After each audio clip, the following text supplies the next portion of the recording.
Ikalawang Hari Kapitulo 11, si Atalia at si Joash. Nang malaman ni Atalia na patay na ang anak niyang si Ahazia na hari ng Juda, nagpasya siyang patayin ang lahat ng miyembro ng pamilya ng hari ng Juda. Pero iniligtas ni Jehosheba ang anak ni Ahazia na si Joash nang papatayin na ito at ang iba pang mga anak ng hari. Si Jehosheba ay kapatid ni Ahazia at anak na babae ni Haring Joram. Itinago niya si Joash at ang kanyang tagapag-alaga sa isang silid sa templo, kaya hindi siya napatay ni Atalia sa loob ng 6 na taon. Doon nagtago sa templo ng Panginoon si Joash at ang tagapag-alaga niya habang si Atalia ang namamahala sa kaharian at lupain. Nang ika-7 taon, ipinatawag ng paring si Jehoiada ang mga pinunong personal na tagapagbantay ng hari at mga gwardya ng palasyo para papuntahin sa templo ng Panginoon. Gumawa siya ng kasunduan sa kanila at sinumpaan nila ang mga ito roon sa templo ng Panginoon. Pagkatapos, ipinakita sa kanila ang anak ng hari. Sinabi niya sa kanila, "Ito ang gagawin nyo, ang 3 bahagi ng mga nagbabantay kapag araw ng pamamahinga ang magbabantay sa palasyo ng hari. Ang isa pang 3 bahagi naman ang magbabantay sa pintuan ng sur. Ang isa pang grupo ang magbabantay sa pintuan ng palasyo para tumulong sa iba pang mga gwardya na naroon. Ang 2 grupo sa inyo na hindi nagbabantay kapag araw ng pamamahinga ang siyang magbabantay sa templo ng Panginoon para ingatan ang hari. Dapat ninyong bantayang mabuti ang hari, dala ang inyong mga sandata, sundan nyo siya kahit saan siya magpunta. Patayin ninyo ang sino mang lalapit sa inyo." Ginawa ng mga pinuno ang iniutos ng paring si Jehoiada.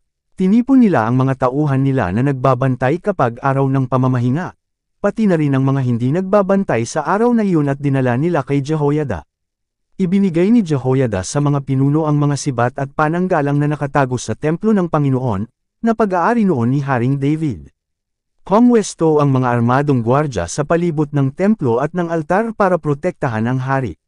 Pagkatapos, inilabas ni Jehoiada si Joash na anak ng hari at kinoronahan.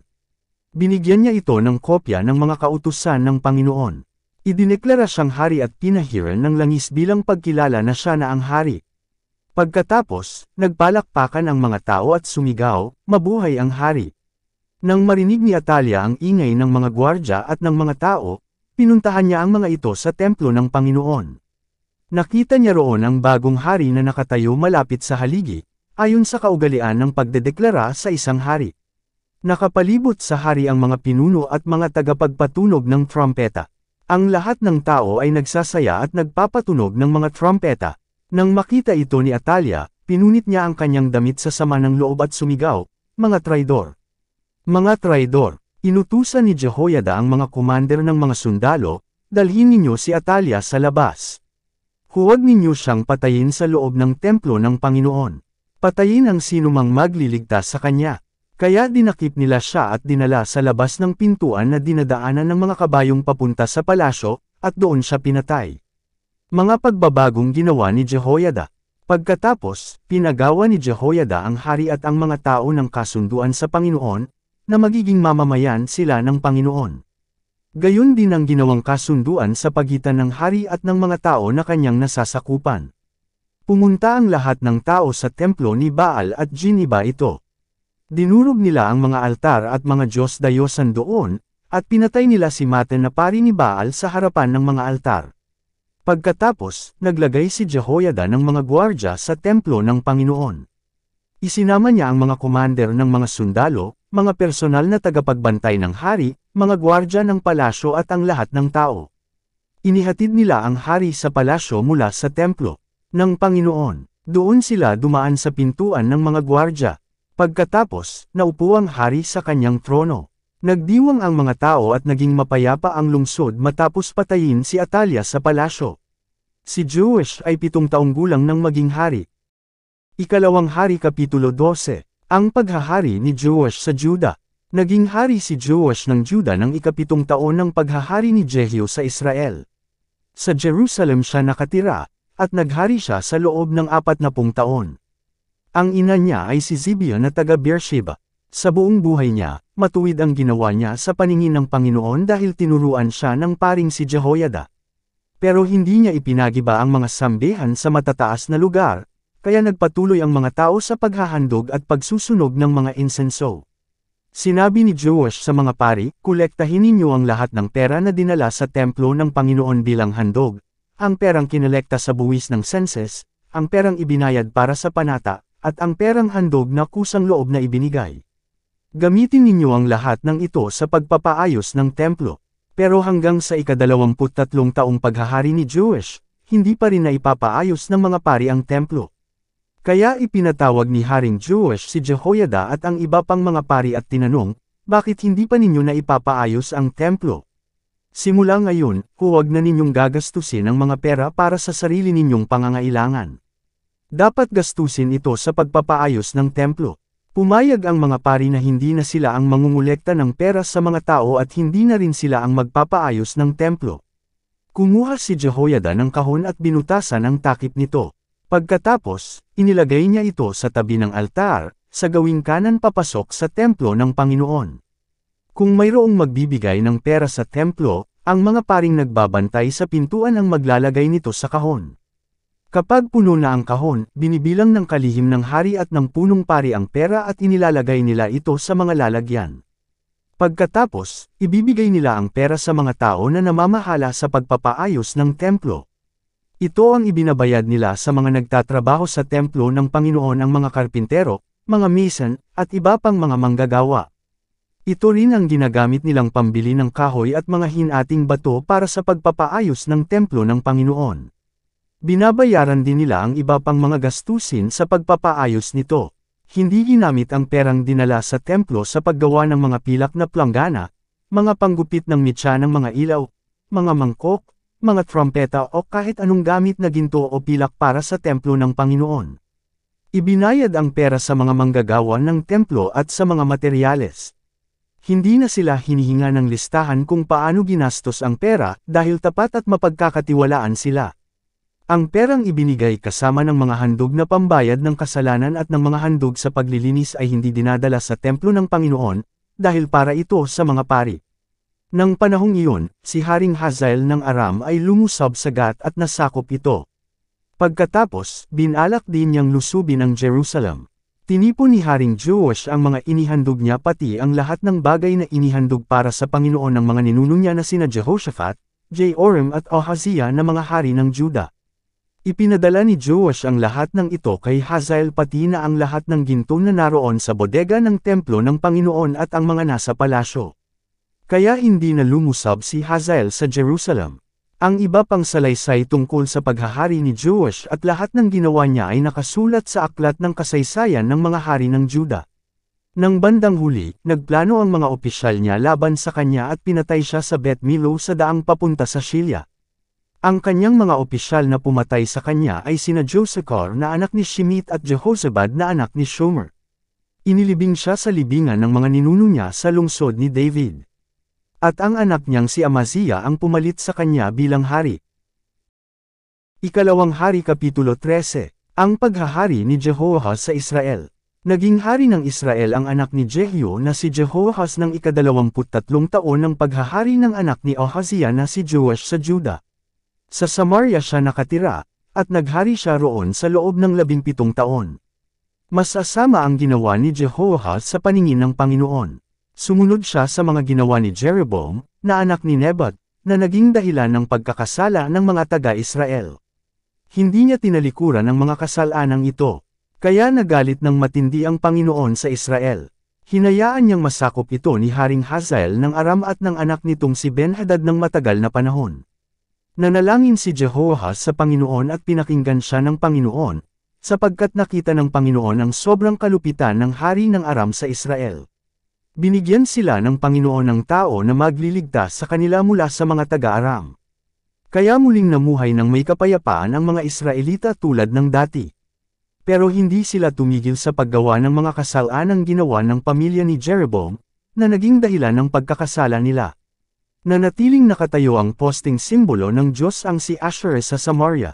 Walang natira sa mga sundalo ni Jehoahaz maliban sa 50 mga ngabayo, 10 karwahe at 10,000 sundalo, dahil ang iba ay pinatay ng hari ng Aram, na parang alikabok na tinatapak-tapakan. Ang iba pang salaysay tungkol sa paghahari ni Jehoahaz, at ang lahat ng kanyang ginawa at pagtatagumpay ay nakasulat sa aklat ng kasaysayan ng mga hari ng Israel. Nang mamatay si Jehoahaz, inilibing siya sa Samaria, sa libingan ng kanyang mga angkan. At ang anak niyang si Jehoash ang pumalit sa kanya bilang hari. Ang paghahari ni Jehoash sa Israel. Naging hari ng Israel ang anak ni Jehoahaz na si Jehoash ng ika-37 taon ng paghahari ni Joash sa Juda. Sa Samaria siya nakatira, at naghari siya roon sa loob ng 16 na taon. Masama ang mga ginawa niya sa paningin ng Panginoon. Sumunod siya sa mga ginawa ni Jeroboam, na anak ni Nebat, na naging dahilan ng pagkakasala ng mga taga-Israel.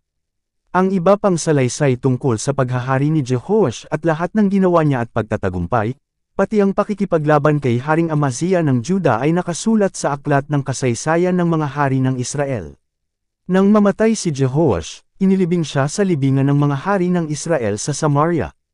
Ang anak niyang si Jeroboam II ang pumalit sa kanya bilang hari. Namatay si Eliseo. Nang magkasakit si Eliseo at malapit ng mamatay, pumunta sa kanya si Haring Jehoash noong buhay pa ito at umiyak. Sinabi ni Jehoash, Ama ko, ang mga karwahe at mga ngabayo ng Israel. Sinabi ni Eliseo, kumuha ka ng pana at mga palaso. Ginawa nga ito ni Jehoash. Sinabi ni Eliseo, hawakan mo ang pana. Habang hawak ito ni Jehoash, ipinatong ni Eliseo ang kamay niya kay Jehoash at sinabi, buksan mo ang bintana sa bandang silangan. Binuksan nga niya ito. Pagkatapos, sinabi ni Eliseo, pamana ka. Pamana nga siya. Sinabi ni Eliseo, ang palasong iyon ay palatandaan na pagtatagumpayan ka ng Panginoon laban sa Aram. Tatalunan mo ang mga Arameo sa Apek hanggang sa malipol sila. Muling sinabi ni Eliseo kay Jehoash na kumuha siya ng mga palaso. Nang makakuha siya, sinabi ni Eliseo, panin mo ang lupa. Panyan nga niya ang lupa ng 3 beses at huminto siya. Nagalit ang lingkod ng Diyos sa kanya at sinabi, panyan mo dapat ng 5 o 6 na beses para tuluyan mong mawasak ang lahat ng Arameo. Pero ngayon, 3 beses mo lang sila matatalo. Kinalaunan, namatay si Eliseo at inilibing. Tuwing tagsibol, may grupo ng mga tulisang Moabita na lumulusob sa Israel. Minsan, may mga Israelita na ilibing ng patay pero nang makita nila ang grupo ng mga Moabita na lumulusob, naihagis nila ang bangkay sa pinaglibingan kay Eliseo at sila ay tumakas. Nang sumagi ang bangkay sa mga buto ni Eliseo, nabuhay ang patay at tumayo. Pinahirapan ni Haring Hazael ng Aram ang Israel sa buong panahon ng paghahari ni Jehoahaz. Pero kinahabagan at inalala sila ng Panginoon dahil sa pangako niya kina Abraham, Isaac, at Jacob. Hanggang ngayon, hindi niya ito winawasak o itinatakwil.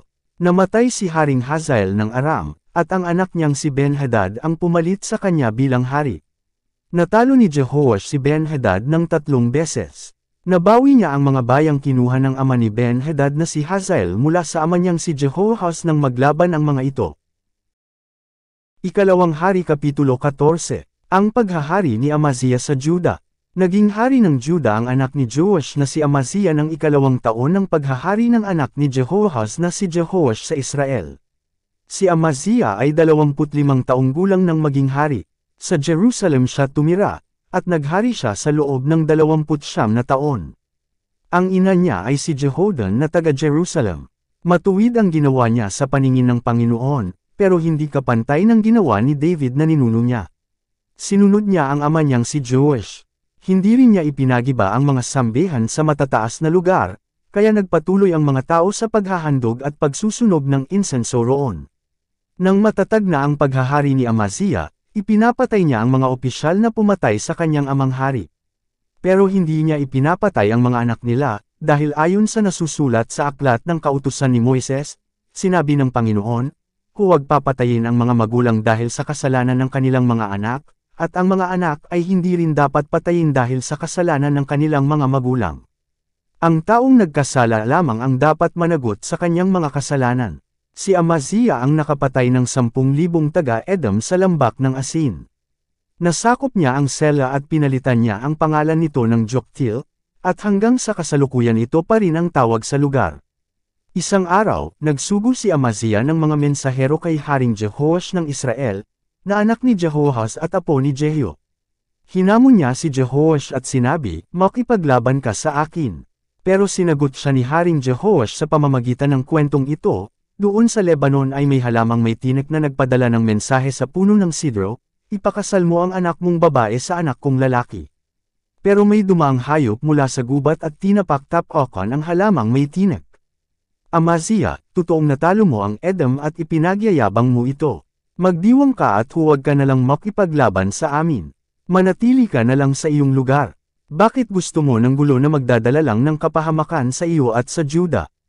Pero hindi nakinig si Amaziya, kaya nilusob siya ni Haring Jehoash at ng mga sundalo nito. Naglaban sila sa Bet-Shemesh na sakop ng Juda. Natalo ng Israel ang Juda, at ang bawat sundalo ng Juda ay tumakas pauwi sa kanilang bahay.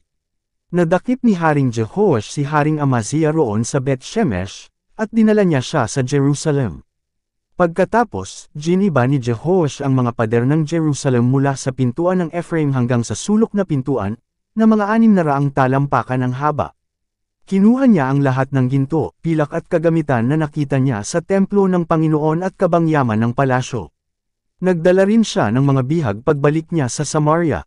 Ang iba pang salaysay tungkol sa paghahari ni Jehoash, at lahat ng ginawa niya at pagtatagumpay, pati ang pakikipaglaban kay Haring Amaziya ng Juda ay nakasulat sa aklat ng kasaysayan ng mga hari ng Israel. Nang mamatay si Jehoash, inilibing siya sa libingan ng mga hari ng Israel sa Samaria. At ang anak niyang si Jeroboam II ang pumalit sa kanya bilang hari. Nabuhay pa si Haring Amaziya ng Juda ng 15 taon matapos mamatay si Haring Jehoash ng Israel. Ang iba pang salaysay tungkol sa paghahari ni Amaziya ay nakasulat sa aklat ng kasaysayan ng mga hari ng Juda. May mga taga-Jerusalem na nagplanong patayin si Amaziya. Kaya tumakas siya papunta sa bayan ng Lachish, pero nagpadala sila ng tao para sundan siya roon at patayin. Ikinarga sa kabayo ang bangkay niya pabalik sa Jerusalem at inilibing sa libingan ng mga ninuno niya sa lungsod ni David. Ipinalit ng mga taga-Juda si Azariah na anak ni Amaziya bilang hari. Si Azariah ay 16 na taong gulang nang maging hari. Muli niyang itinayo ang Elet at naging bahagi ulit ito ng Juda nang mamatay ang ama niyang si Amaziya. Ang paghahari ni Jeroboam II sa Israel. Nagsimulang maghari sa buong Israel ang anak ni Joash na si Jeroboam II ng 15 taon ng paghahari ni Amaziya sa Juda. Sa Samaria siya nakatira, at naghari siya roon sa loob ng 41 taon. Masama ang mga ginawa niya sa paningin ng Panginoon. Sumunod siya sa mga ginawa ni Jeroboam, na anak ni Nebat, na naging dahilan ng pagkakasala ng mga taga-Israel. Nabawi niya ang mga teritoryo ng Israel sa pagitan ng Libo Hamat hanggang sa dagat na patay tulad ng ipinangako ng Panginoon, ang Diyos ng Israel, sa pamamagitan ng anak ni Amittai na si Propeta Jonas na taga-Gat-Hefer.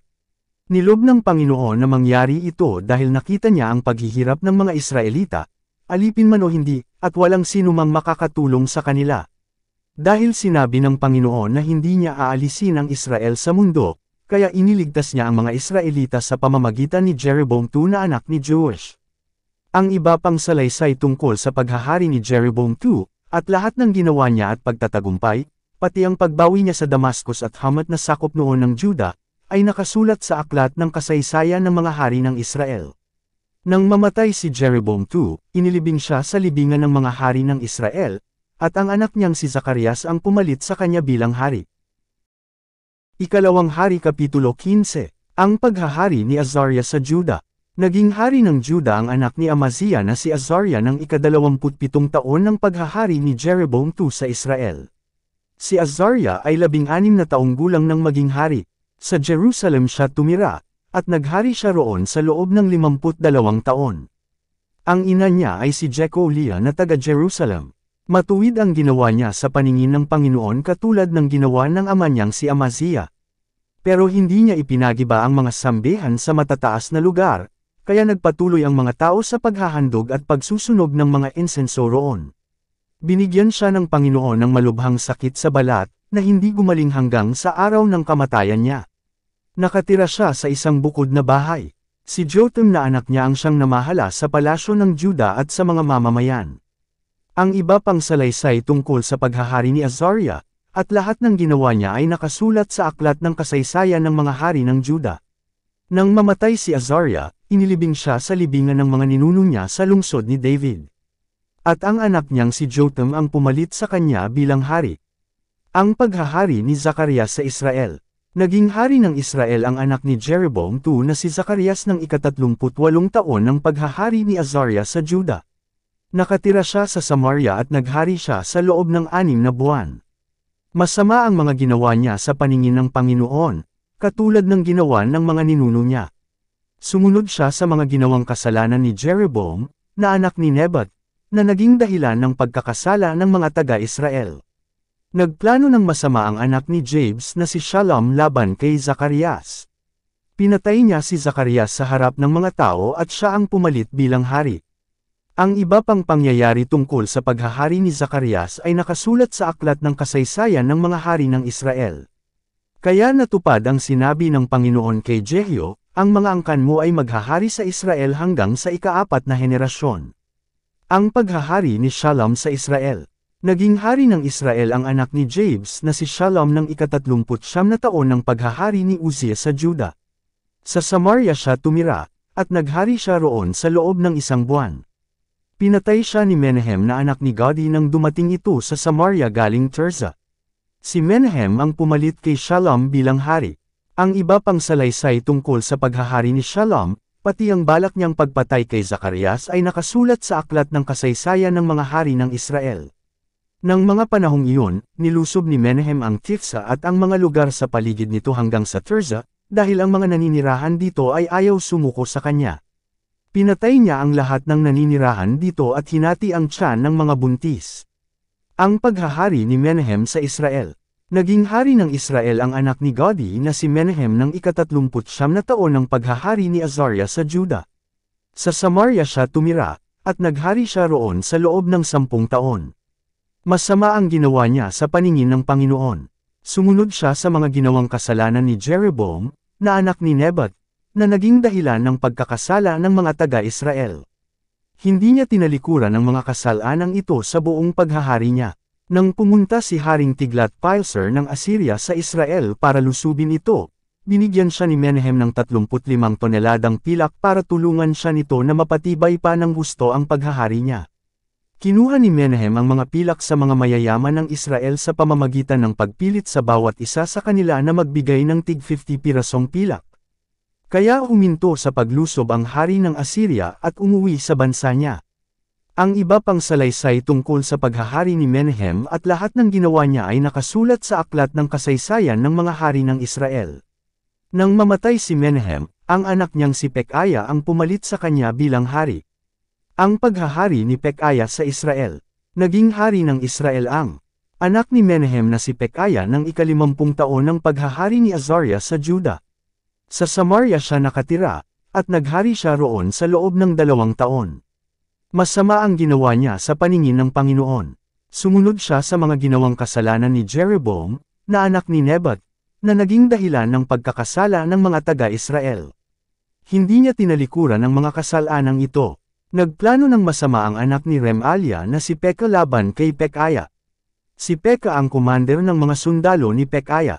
Kasama ng 50 tao mula sa Gilead, pinatay ni Pekah si Pekaya pati sina Argob at ari sa matatatag na gusali ng palasyo sa Samaria. Pinalitan ni Pekah si Pekaya bilang hari. Ang iba pang salaysay tungkol sa paghahari ni Pekaya at lahat ng ginawa niya ay nakasulat sa aklat ng kasaysayan ng mga hari ng Israel. Ang paghahari ni Pekah sa Israel. Naging hari ng Israel ang anak ni Remaliah na si Pekah ng ika-52 taon ng paghahari ni Azariah sa Juda. Sa Samaria siya tumira, at naghari siya roon sa loob ng 20 taon. Masama ang ginawa niya sa paningin ng Panginoon. Sumunod siya sa mga ginawang kasalanan ni Jeroboam, na anak ni Nebat, na naging dahilan ng pagkakasala ng mga taga-Israel. Hindi niya tinalikuran ang mga kasalanang ito. Nang panahon ng paghahari ni Pekah, nilusob ni Haring Tiglath-Pileser ng Assyria ang Israel at nasakop niya ang mga lungsod ng Ishan, Abel-Bet-Maaka, Genoa, Kedesh at Hazor. Nasakop din niya ang Gilead, Galilea at ang buong lupain ng Naphtali. At dinala niya sa Assyria ang mga naninirahan dito bilang mga bihag. Pagkatapos, nagplano ng masama ang anak ni Ila na si Hashiel laban sa anak ni Remaliah na si Pekah. Pinatay niya si Pekah at pinalitan bilang hari. Nangyari ito ng ika-20 taon ng paghahari ng anak ni Uzziah na si Jotham sa Juda. Ang iba pang salaysay tungkol sa paghahari ni Pekah, at lahat ng ginawa niya ay nakasulat sa aklat ng kasaysayan ng mga hari ng Israel. Ang paghahari ni Jotham sa Juda. Naging hari ng Juda ang anak ni Uzziah na si Jotham ng ika-2 taon ng paghahari ng anak ni Remaliah na si Pekah sa Israel. Si Jotham ay 25 taong gulang nang maging hari. Sa Jerusalem siya tumira, at naghari siya roon sa loob ng 16 na taon. Ang ina niya ay si Jeroshah na anak ni Zadok. Matuwid ang ginawa niya sa paningin ng Panginoon katulad ng ginawa ng ama niyang si Uzziah. Pero hindi niya ipinagiba ang mga sambihan sa matataas na lugar, kaya nagpatuloy ang mga tao sa paghahandog at pagsusunog ng insenso roon. Si Jotham ang nagpatayo ng hilagang pintuan ng templo ng Panginoon. Ang iba pang salaysay tungkol sa paghahari ni Jotham, at lahat ng ginawa niya ay nakasulat sa aklat ng kasaysayan ng mga hari ng Juda. Nang panahon ng paghahari niya, sinimulang ipadala ng Panginoon sina Haring Rezon ng Aram at Haring Pekah ng Israel para lusubin ang Juda. Nang mamatay si Jotham, inilibing siya sa libingan ng mga ninuno niya sa lungsod ni David. At ang anak niyang si Ahaz ang pumalit sa kanya bilang hari.